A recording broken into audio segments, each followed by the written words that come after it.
英語聞き流しリスニング、英語テキストと MP3 ダウンロード、その他の物語はホームページからお聞きいただけます。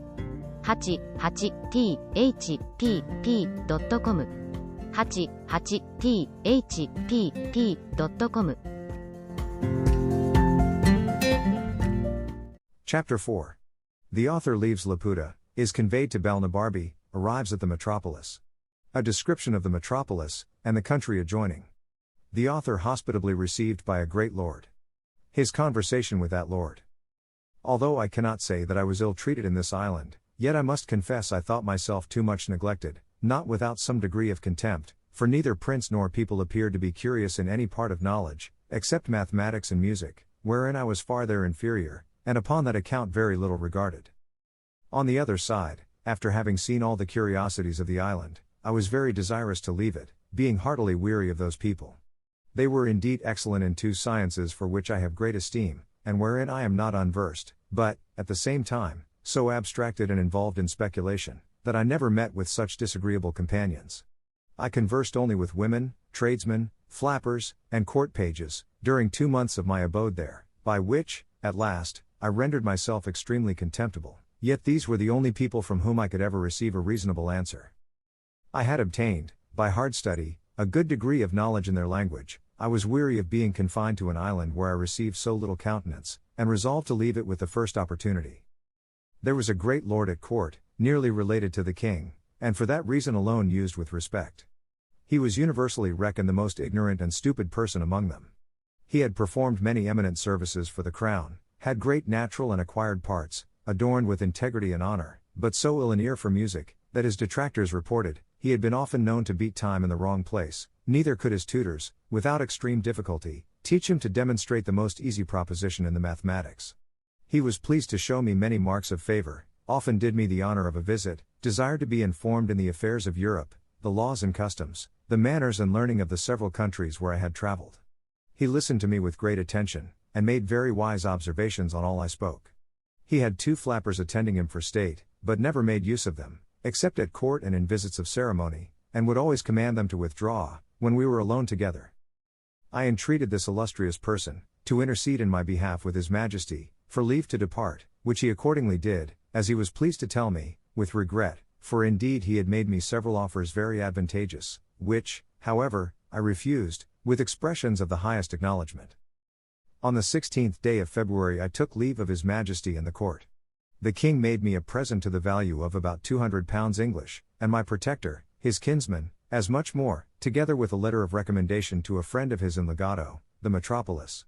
The island being then hovering over a mountain about 2 miles from it, I was let down from the lowest gallery, in the same manner as I had been taken up.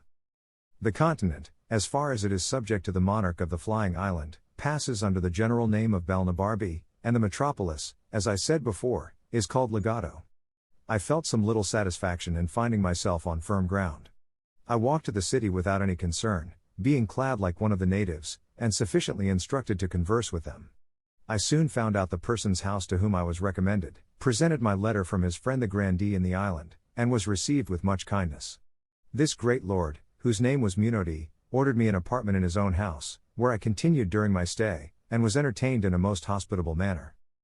The next morning after my arrival, he took me in his chariot to see the town, which is about half the bigness of London, but the houses very strangely built, and most of them out of repair. The people in the streets walked fast, looked wild, their eyes fixed, and were generally in rags.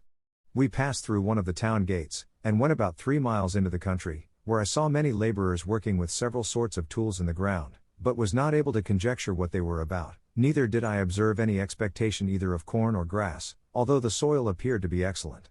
I could not forbear admiring at these odd appearances, both in town and country, and I made bold to desire my conductor, that he would be pleased to explain to me, what could be meant by so many busy heads, hands, and faces, both in the streets and the fields, because I did not discover any good effects they produced, but, on the contrary, I never knew a soil so unhappily cultivated, houses so ill contrived and so ruinous, or a people whose countenances and habit expressed so much misery and want. This Lord Munodi was a person of the first rank, and had been some years governor of Legato, but, by a cabal of ministers, was discharged for insufficiency. However, the king treated him with tenderness, as a well-meaning man, but of a low contemptible understanding. When I gave that free censure of the country and its inhabitants, he made no further answer than by telling me that I had not been long enough among them to form a judgment, and that the different nations of the world had different customs, with other common topics to the same purpose. But, when we returned to his palace, he asked me how I liked the building, what absurdities I observed, and what quarrel I had with the dress or looks of his domestics. This he might safely do, because everything about him was magnificent, regular, and polite. I answered, that His Excellency's prudence, quality, and fortune had exempted him from those defects, which folly and beggary had produced in others. He said, if I would go with him to his country house, about 20 miles distant, where his estate lay, there would be more leisure for this kind of conversation. I told His Excellency that I was entirely at his disposal, and accordingly we set out next morning. During our journey he made me observe the several methods used by farmers in managing their lands, which to me were wholly unaccountable, for, except in some very few places, I could not discover one ear of corn or blade of grass. But, in 3 hours traveling, the scene was wholly altered. We came into a most beautiful country, farmers' houses, at small distances, neatly built, the fields enclosed, containing vineyards, corn grounds, and meadows. Neither do I remember to have seen a more delightful prospect. His Excellency observed my countenance to clear up. He told me, with a sigh, that there his estate began, and would continue the same, till we should come to his house, that his countrymen ridiculed and despised him, for managing his affairs no better, and for setting so ill an example to the kingdom, which, however, was followed by very few, such as were old, and wilful, and weak like himself. We came at length to the house, which was indeed a noble structure, built according to the best rules of ancient architecture. The fountains, gardens, walks, avenues, and groves, were all disposed with exact judgment and taste. I gave due praises to everything I saw, whereof His Excellency took not the least notice till after supper, when, there being no third companion, he told me with a very melancholy air that he doubted he must throw down his houses in town and country, to rebuild them after the present mode, destroy all his plantations, and cast others into such a form as modern usage required, and give the same directions to all his tenants, unless he would submit to incur the censure of pride, singularity, affectation, ignorance, caprice, and perhaps increase His Majesty's displeasure, that the admiration I appeared to be under would cease or diminish, when he had informed me of some particulars which, probably, I never heard of at court, the people there being too much taken up in their own speculations, to have regard to what passed here below.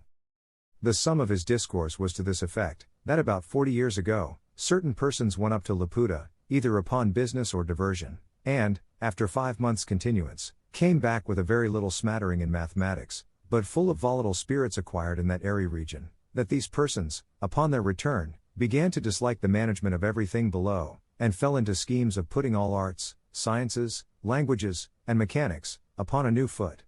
To this end, they procured a royal patent for erecting an academy of projectors in Legato, and the humor prevailed so strongly among the people, that there is not a town of any consequence in the kingdom without such an academy.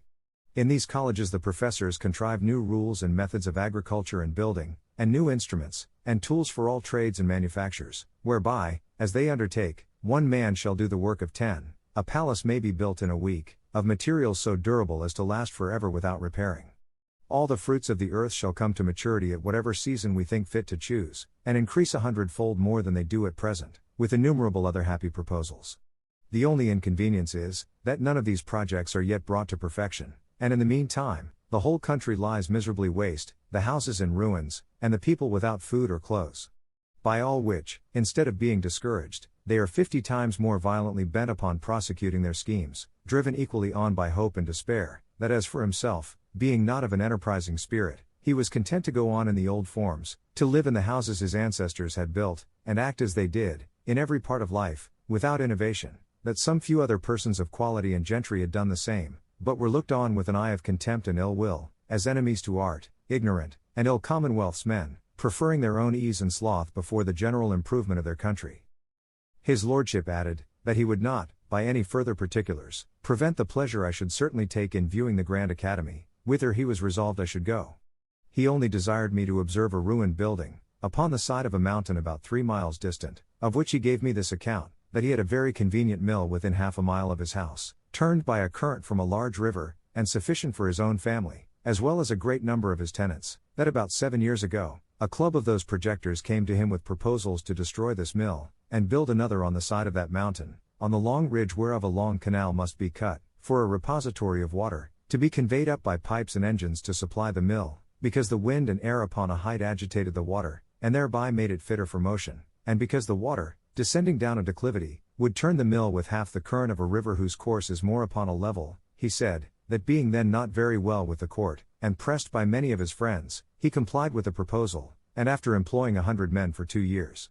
The work miscarried, the projectors went off, laying the blame entirely upon him, railing at him ever since, and putting others upon the same experiment, with equal assurance of success, as well as equal disappointment. In a few days we came back to town, and His Excellency, considering the bad character he had in the academy, would not go with me himself, but recommended me to a friend of his, to bear me company thither. My lord was pleased to represent me as a great admirer of projects, and a person of much curiosity and easy belief, which, indeed, was not without truth, for I had myself been a sort of projector in my younger days. 英語聞き流しリスニング、英語テキストと MP3 ダウンロード、その他の物語は、ホームページからお聞きいただけます。88thpp.com 88thpp.com